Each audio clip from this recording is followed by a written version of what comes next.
teman-teman semua, di video kali ini aku akan bahas tentang strategi sukses hukum keperawatan one shot.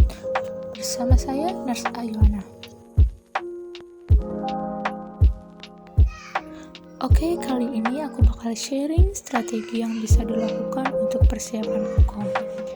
Nah, teman-teman, tentunya sharing ini berdasarkan pengalaman aku pribadi sukses dalam 1 kali mengikuti ujian kompetensi nurse periode 2, gelombang 2, tahun ini 2021.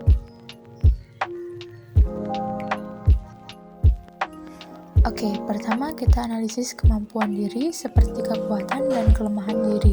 Misalnya, aku mempunyai kekuatan yang baik dalam menghafal, sedangkan aku lemah dalam berhitung yang terbiasa menggunakan kalkulator atau coret-coretan di atas kertas. Nah, kekuatan ini yang harus kita maksimalkan nantinya, sedangkan kelemahan harus kita cari solusinya. Misalnya, seperti aku yang harus berlatih agar terbiasa berhitung tanpa alat bantu. Selain itu, analisis juga faktor dari luar, seperti faktor pendukung dan faktor yang akan menjadi tantangan untuk kalian. Faktor pendukung, misalnya kampus kita memfasilitasi kegiatan bimbingan belajar. Hal ini harus kita manfaatkan dengan baik. Sedangkan, tantangan dapat datang dari hal yang tidak terduga, yang dapat mendistraksi kita. Tetapi, pastinya kita harus berjuang untuk tetap fokus sukses dalam hukum. Oke, setelah mengenal diri kita, selanjutnya kita mengenal musuh yang akan kita hadapi, yaitu mengenal uji kompetensi keperawatan seperti yang sudah aku jelasin di video aku sebelumnya. Kita harus tahu bagaimana sistemnya, karakteristik soal, dan lain sebagainya. Hal dasar yang harus kita kenali tentang uji kompetensi keperawatan adalah blueprint-nya. Kemudian, kita pastikan kuasai yang besar persentasenya. Kita coba lihat blueprint dari tinjauan bidang keilmuan. Keperawatan medikal bedah memiliki persentase sebesar 25-37%, atau sebanyak 45-66 soal. Keperawatan anak, maternitas, jiwa, keluarga, dan komunitas sebesar 8-14%, atau 14-25 soal. Kemudian keperawatan gerontik, manajemen keperawatan, dan gawat darurat sebesar 3-9%, atau sebanyak 6-9 soal. Terlihat persentase terbesar adalah KMB.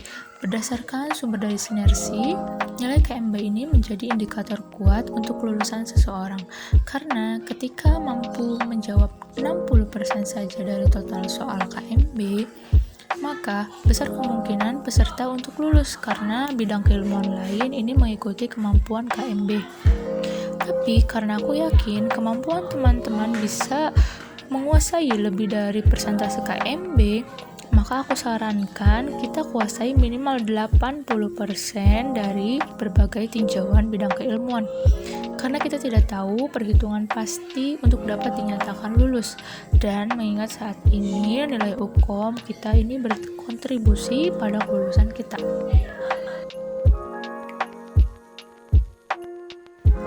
Cek blueprint berdasarkan tinjauan lainnya untuk mengatur strategi dengan prinsip yang sama. Kuasai yang besar persentasenya. And last but not least, terus belajar dan follow up. Caranya, kita buat enjoy learning dengan belajar sesuai stase. Misalnya, kita sedang stase gadar. Nah, topik kita belajar saat itu adalah gadar. Praktik di rumah sakit juga bagian dari belajar, khususnya yang bersifat procedural knowledge. Dan biasanya, ilmu dari kita praktik akan lebih everlasting dalam ingatan. Kemudian, kita pilih satu sumber acuan belajar dan kembangkan. Kalau aku, waktu itu acuannya dari Sinersi Mobile. Di sana lengkap, mulai dari blueprint, hal like materi yang keluar dalam UKOM, dan latihan soal yang fiturnya sama dengan UKOM sesungguhnya. Acuan tersebut menjadi panduan arah kita belajar agar lebih terstruktur, dan kemudian dikembangkan agar lebih paham secara menyeluruh. Kemudian kita sering latihan soal, Ini berguna untuk kita lebih peka mendapatkan kata kunci dari soal dan lebih terbiasa mengerjakan soal tepat waktu. Seperti mengikuti tryout. Saat pertama kali aku mencoba mengerjakan 180 soal, aku selesai dalam waktu 180 menit. Namun, setelah berlatih terus-menerus, saat mengikuti real uji kompetensi, aku menyisakan waktu sekitar 45 menitan. Kemudian, kita atur jadwal belajar dan jangan lupa follow up berkala agar tidak lupa.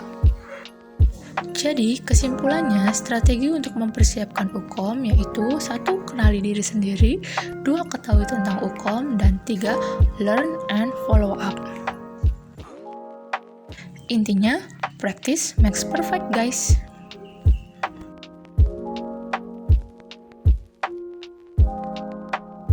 Oke, terima kasih juga teman-teman udah nonton video aku. Like jika teman-teman menyukai videonya, beri masukan, saran, atau request sesuatu di kolom komentar. Share agar videoku lebih bermanfaat untuk teman lain-lainnya. Dan subscribe karena di video selanjutnya aku akan bahas tentang trik-trik mengerjakan soal UKOM.